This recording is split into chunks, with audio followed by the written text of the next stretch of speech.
Hello everyone, हमारा पहला lecture है स्कैल्प का। तो स्कैल्प में हम उसकी boundaries, layers of scalp, arterial supply of scalp, venous drainage, nerve supply of scalp और क्लिनिकल पढ़ेंगे। यही सब इम्पॉर्टेंट है। इसके अलावा स्कैल्प में से कोई क्वेश्चन नहीं आएगा। अब स्कैल्प में अगर हम देखें कि स्कैल्प होता क्या है, तो जो भी क्रेनियम से ऊपर, मतलब जो भी बोनी स्ट्रक्चर क्रेनियम से ऊपर कोई भी सॉफ्ट टिश्यू जो लेयर है पूरी, हम उसको स्कैल्प कहेंगे। इसकी हमारी 5 लेयर होती है ऐसी। सबसे ऊपर स्किन, फिर सी से कनेक्टिव टिश्यू, फिर ए से एपिनेरोसिस, फिर एल से लूज कनेक्टिव टिश्यू, पी से पेरिकेनियम, और ये हमारी 5 लेयर स्कैल्प की बनाता है। अभी हम इसको डिस्कस करेंगे। पहले हम बाउंड्रीज देखेंगे। ये हम किसी भी मैन का साइड व्यू देख रहे हैं। एंटीरियरली स्कैल्प अगर हम देखें तो हमारा स्कैल्प इधर से पूरा इधर जाता है। तो एंटीरियरली सुप्रा ऑर्बिटल मार्जिन मतलब आई के ऊपर, सुप्रा ऑर्बिटल, ऑर्बिटल मतलब आई। पोस्टीरियरली एक्सटर्नल ऑसिपिटल प्रोट्यूबरेंस, यहाँ पे ऑसिपिटल बोन होती है, उसका एक प्रोट्यूबरेंस होता है, हम उसको ऑसिपिटल प्रोट्यूबरेंस कहेंगे। Superiorly neutral lines, neutral lines क्या होता है, वो ऑसिपिटल बोन से एक लाइंस निकलती है सूचर्स की तरह, हम उनको न्यूट्रल लाइंस कहेंगे, इधर प्रेजेंट होती है। On each side superior temporal line, temporal मतलब कान के ऊपर वाला एरिया, तो इधर वाली, तो ये ऑन ईच साइड हमारी होगी सुपीरियर टेम्पोरल लाइन। तो स्कैल्प का अगर हम देखें बाउंड्री, तो ये सुप्रा ऑर्बिटल मार्जिन, फिर सुपीरियर न्यूट्रल लाइंस, फिर हमारी एक्सटर्नल ऑसिपिटल प्रोट्यूबरेंस और साइड में सुपीरियर टेम्पोरल लाइन। तो ये पूरा हमारा स्कैल्प की बाउंड्री हुई। अगर हम लेयर्स देखें तो हमने कहा कि 5 लेयर्स हैं। उसका निमोनिक स्कैल्प ही है। एस से स्किन है, स्किन सबसे ऊपर वाली लेयर जहाँ पे हमारे हेयर प्रेजेंट होते हैं, स्वेट ग्लैंड्स होते हैं, सेबेशियस ग्लैंड्स होते हैं।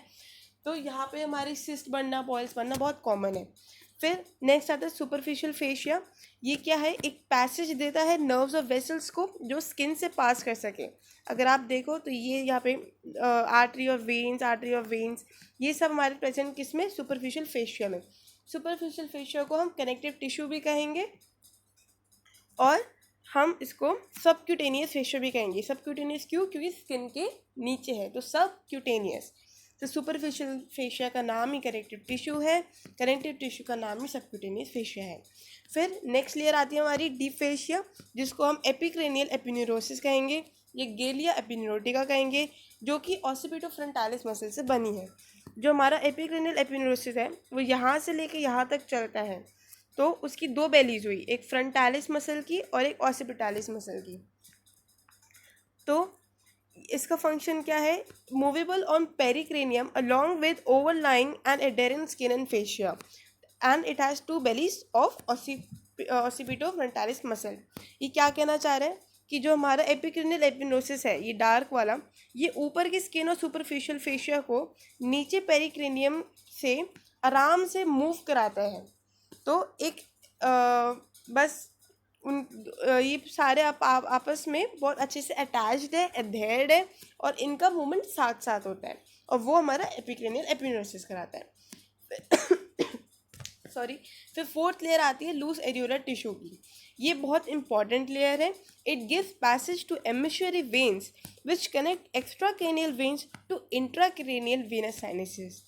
अब एमिशरी वेन्स क्या होती है, एमिशरी वेन्स एक हमारे स्कैल्प या मतलब हेड के अंदर वेन्स होती है जो कि कनेक्ट करने काम आती है। कोई भी अलग वेन्स को ड्यूरल वेनस साइनस या फिर कैवर्नोसिस साइनस या फिर टेरिकोपैलेंटाइन वीनस प्लेक्सस, इन सबको या आप बाद में पढ़ेंगे। बस अभी आप देखिए कि एमिशरी वेन्स हमारा कनेक्ट करने के काम आती है। तो एक कनेक्टिंग चैनल होता है ये वेन्स के बीच में, और ये कहाँ से इनका पैसेज होता है, लूज एरियोलर टिश्यू से। इसकी बस यही है। एक्स्ट्राक्रेनियल मतलब पेरिक्रेनियम के बाहर वाला रीजन, और इंट्राक्रेनियल मतलब पेरिक्रेनियम से नीचे जहाँ पे हमारी बोन्स, सूचर्स और ये सब प्रेजेंट होते हैं। पेरिक्रेनियम क्या है, पेरिक्रेनियम ये वाला loosely attached to surface of bones but is firmly adherent to sutures. अब जो भी हमारी बोन्स, हमारी हेड है, वहाँ पे सूचर्स होते हैं, लाइंस बनी होती है, वहाँ से तो ये बहुत अच्छे से अटैच्ड है, और बाकी बोन के ऊपर लूजली अटैच्ड है। तो ये था हमारा लेयर ऑफ स्कैल्प। फिर हमारा आता है आर्टीरियल सप्लाई ऑफ स्कैल्प। दोनों साइड यानी राइट लेफ्ट दोनों साइड हमारी 5 आर्टरी से सप्लाई होती है। 3 हमारे कान के आगे, ऑरिकल के आगे, और 2 ऑरिकल के पीछे, मतलब कान के पीछे। अब इनका नाम क्या है? Supratrochlear, supra orbital, superficial temporal artery from external carotid artery. अब ये देखिए, हमारी 5 आर्टरीज है, 1 2 3 4 और 5। जो आई के पास वाली है वो है सुप्राट्रॉक्लियर और सुप्रा ऑर्बिटल। ये दोनों ऑप्थेल्मिक आर्टरी की ब्रांचेज है, और ऑप्थेल्मिक आर्टरी इंटरनल कैरोटिड की ब्रांच है। फिर हमारी एक आती है सुपरफिशियल टेम्पोरल आर्टरी, ये भी कान के आगे है बट एक्सटर्नल कैरोटिड की ब्रांच है। तो हमने 3 कौन सी पढ़ी? सुप्राट्रॉक्लियर, सुप्रा ऑर्बिटल और सुपरफिशियल टेम्पोरल, क्योंकि हमने कहा था कि टेम्पोरल रीजन इधर ही है। 2 बिहाइंड ऑरिकल है, पोस्टीरियर ऑरिकुलर, मतलब ऑरिकल के पीछे, पोस्टीरियर ऑरिकुलर आर्टरी, और ऑसिपिटल, जो यहाँ पे ऑसिपिटल वाले एरिया के पास है उसको हम ऑसिपिटल आर्टरी कहेंगे। तो ये दोनों हमारी इन एक्सटर्नल कैरोटिड आर्टरी की है और हमारे ऑरिकल से पीछे है। वापस रिवाइज करते हैं, हमारी टोटल राइट और लेफ्ट में 5-5 आर्टरीज होती है। आगे हमारी 3 होती है कान के आगे, और कान के पीछे 2 होती है। जो कान के आगे वो 3 है, सुप्राट्रॉक्लियर, सुप्रा ऑर्बिटल और सुपरफिशियल टेम्पोरल। सुप्राट्रॉक्लियर, सुप्रा ऑर्बिटल हमारी ऑप्थेल्मिक आर्टरी की ब्रांचेस है, जो कि इंटरनल कैरोटिड से निकलता है। और जो कान के पीछे हमारी पोस्टीरियर ऑरिकुलर और ऑसिपिटल आर्टरी है। तो ये तीनों हमारी एक्सटर्नल कैरोटिड आर्टरी की ब्रांचेस है। सेम हमारा वेनस ड्रेनेज है, बस पीछे वेन आ जाएगा। Supratrochlear vein, supra orbital vein, superficial temporal vein, posterior auricular vein और ऑसिपिटल वेन। तो ये था बस arterial supply of scalp. Next आता है हमारा nerves of scalp and superficial temporal region. तो अगर आया कि सुपरफिशियल टेम्पोरल रीजन मतलब कान के ऊपर वाले रीजन की नर्व्स बताओ या फिर स्कैल्प की नर्व्स बताओ, तो एक ही बात है। अब इसमें भी क्या है, नर्व्स होती है 2 टाइप्स की, सेंसरी और मोटर। और हम इसको और कैसे डिवाइड कर रहे हैं कि कान के आगे कौन कौन सी और कान के पीछे कौन कौन सी है। तो इस डायग्राम के साथ देखते हैं। पहले हम देखेंगे in front of the auricle, मतलब कान के आगे कितनी है, 1 मोटर है और 1 2 3 4 सेंसरी है। ये हमें याद करना है कि मोटर कौन सी है और सेंसरीज कौन सी है। तो सेम होगा सुप्राट्रॉक्लियर, सुप्रा ऑर्बिटल, एक है फिर जाइगोमैटिको टेम्पोरल, एक है ऑरिकोटेम्पोरल, ऑरिकुलोटेम्पोरल, ठीक है। और मोटर नर्व में आएगी फेशियल नर्व की एक ब्रांच, टेम्पोरल ब्रांच। तो हम सेंसरी नर्व्स देखते हैं पहले।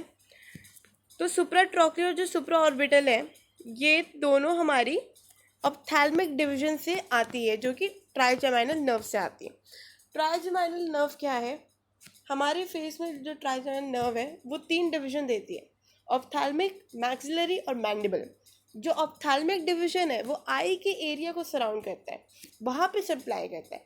और ऑप्थेल्मिक डिवीजन की भी बहुत सारी ब्रांचेस है। तो जो सुप्राट्रॉक्लियर और सुप्रा ऑर्बिटल, नाम से ही हमें पता है कि वो आई को सराउंड कर रही है, तो ऑब्वियसली वो ऑप्थेल्मिक डिवीजन की ब्रांचेस हुई। फिर हमारा जाइगोमैटिको टेम्पोरल जो कि मैक्सिलरी, क्यों? क्योंकि हमारे इस मैक्सिला वाले रीजन में आप बाद में पढ़ेंगे कि जाइगोमैटिक मसल होती है, जाइगोमैटिकस मेजर, जाइगोमैटिकस माइनर। तो उसका और हम टेम्पोरल रीजन भी पढ़ ही रहे हैं, क्योंकि ये वाला एरिया टेम्पोरल होता है कान के ऊपर वाला, तो हम उसको जाइगोमैटिको टेम्पोरल कहेंगे। और ये हमारा मैक्सिलरी डिवीजन से निकल रहा है।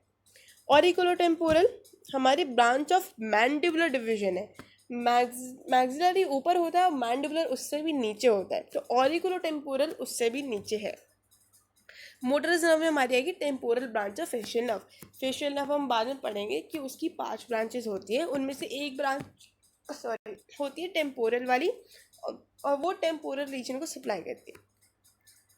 अगर हम देखें कान के पीछे, तो ऐसे ही 4 सेंसरी है, 1 मोटर है। तो जो मोटर वाली है वो है पोस्टीरियर ऑरिकुलर नर्व, ठीक है, मतलब कान के पीछे वाली। और बाकी एक है third occipital, greater occipital, lesser occipital और posterior division of great auricular nerve.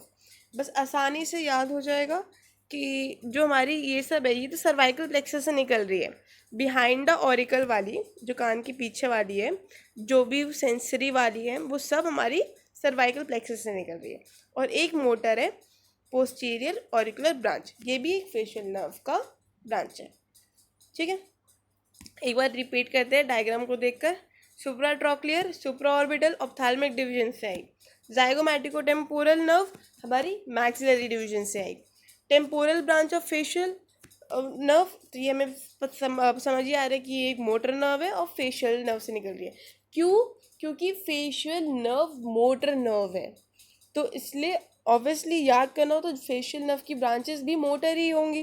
तो टेम्पोरल ब्रांच या पोस्टीरियर ऑरिकुलर ब्रांच ये वाली, ये सब मोटर होगी या फेशियल नर्व की ब्रांच होगी। फिर ऑरिकुलो टेम्पोरल हमारी मैंडिबुलर वाले डिवीजन से। ठीक है, और बाकी ये third occipital, greater occipital, lesser occipital और posterior division of great auricular nerve, ये सारी हमारी सर्वाइकल प्लेक्सस से निकल रही है। लास्ट आता है हमारा स्कैल्प का क्लिनिकल। तो क्लिनिकल हमारे स्कैल्प के बहुत आसान है और सिर्फ 5 ही है। पहला हम कह रहे हैं wounds of the scalp bleed profusely because number 1 walls of torn vessels fail to retract because they are adhered to the dense connective tissue. Second, it is profusely supplied with blood. हम यहाँ क्या कहना चाह रहे हैं कि हमारा scalp में अगर कहीं चोट वोट लग जाए या फिर कुछ हैमरेज हो जाए तो बहुत खून निकलेगा। क्यों?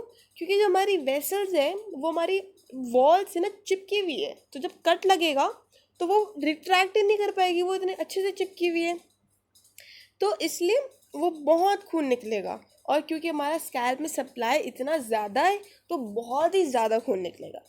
Second, wounds of the scalp heal quickly because of profuse blood supply. लेकिन हमारे जो स्कैल्प में ये वुंड्स बने हैं ये बहुत जल्दी भी ठीक हो जाएंगे। क्यों? क्योंकि इतना ब्लड सप्लाई है, इतनी जल्दी प्लेटलेट्स और प्लेटलेट क्लॉट ये सब बनेगा कि वुंड बहुत जल्दी हील हो जाएगा। फिर third, scalp is the commonest site of sebaceous cyst because it contains maximum number of sebaceous glands as compared to anywhere else in the body. हम क्या कह रहे हैं कि यहाँ पे हमारे सेबेशियस सिस्ट मतलब जो कि ज़्यादा तेल भर जाता है ना सर में और फिर कुछ बॉयल्स आ जाते हैं या फिर फोल्ड टाइप्स हो जाते हैं, सिस्ट बन जाते हैं, तो ये इसलिए ज़्यादा है क्योंकि एक तो हमारे बाल ज़्यादा है और बालों में इतना ज़्यादा सेबेशियस ग्लैंड्स हैं और ऐसी इतने ज़्यादा नंबर ऑफ ग्लैंड्स हमारे बॉडी में कहीं और नहीं है, इसलिए स्कैल्प एक कॉमन साइट है। फिर फोर्थ आता है dangerous layer of scalp. The layer of loose areolar tissue, that is the fourth layer of scalp, is called dangerous layer of scalp because if the pus collects in this layer, the infection from here may travel through emissary veins in the intracranial dural venous sinuses, causing their thrombosis and associated meningitis. हम क्या कह रहे हैं कि जो हमारी जो fourth layer है यहाँ पे हमारा पस कलेक्ट हो जाता है, ठीक है, और इधर से क्योंकि हमने कहा था कि एमिशरी वेन्स पास करती है तो वो पस हमारे उस एमिशरी वेन वाले ब्लड को इन्फेक्ट कर देगा और वो ब्लड जब हमारे इंट्राक्रेनियल जाएगा, क्योंकि हमने कहा था ना कि पेरिक्रेनियम से बाहर वाला एक्स्ट्रा क्रेनियल और स्कैल्प पूरा एक्स्ट्रा क्रेनियल है, बोन्स के बाहर है, और फिर ये एक्स्ट्रा क्रेनियल वेन से इंट्राक्रेनियल वेन्स में ले जाएगा एमिशरी वेन्स। ठीक है, इंट्राक्रेनियल में हमारे ड्यूरल वीनस साइनस है, मतलब जहाँ से बहुत सारी वेन्स आती रहती हैं, वहाँ पे थ्रोम्बोसिस हो जाएगा। थ्रोम्बोसिस क्या होता है?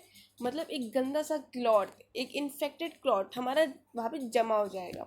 अगर वही क्लॉट हमारे ब्लड फ्लो में मूव करेगा तो हम उसको एम्बोलिज्म कहेंगे। तो वो इधर लिखा नहीं है, इंपॉर्टेंट नहीं होगा, बट अगर वहाँ पे क्लॉट बन जाता है इन्फेक्टेड तो हम उसको थ्रोम्बोसिस कहेंगे। अब वो जब क्लॉट बन जाएगा वो हमारे दिमाग में दर्द करेगा, मतलब मेनिंजाइटिस हो जाएगा, इन्फ्लेमेशन हो जाएगा हेड का, पस कलेक्शन हो जाएगा, गंदा हो जाएगा। फिफ्थ आता है हमारा black eye. If blood collects in fourth layer of scalp due to trauma on head, it tracks anteriorly in the subcutaneous tissue of eyelids in couple of days where it clots.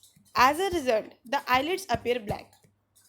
अब इसमें क्या है कि जैसे ये हमारी fourth layer है, मान लीजिए ये वाली, तो आगे ना जो हमारी फ्रंटालिस मसल होती है, ये पोस्टीरियर है, ये एंटीरियर है, तो आगे हमारी जो फ्रंटालिस मसल है उसका ना कोई बोनी अटैचमेंट नहीं है, तो जो फोर्थ लेयर है वो ऐसी आगे चली जाती है। यहाँ पे आँख है तो यहाँ पे आसानी से आगे चली जाती है, तो जब भी हमारा कोई फोर्थ लेयर में खून जमा हो जाएगा या खून आएगा तो वो खून फ्लो के इधर आ जाएगा, थोड़े दिन में वो खून जम जाएगा और क्लॉट करेगा और हमें आँख के आसपास थोड़ा ब्लूइश या ब्लैकिश एरिया नज़र आएगा क्योंकि वहाँ पे ब्लड क्लॉट हो गया, और उसी को हम ब्लैक आई कहते हैं।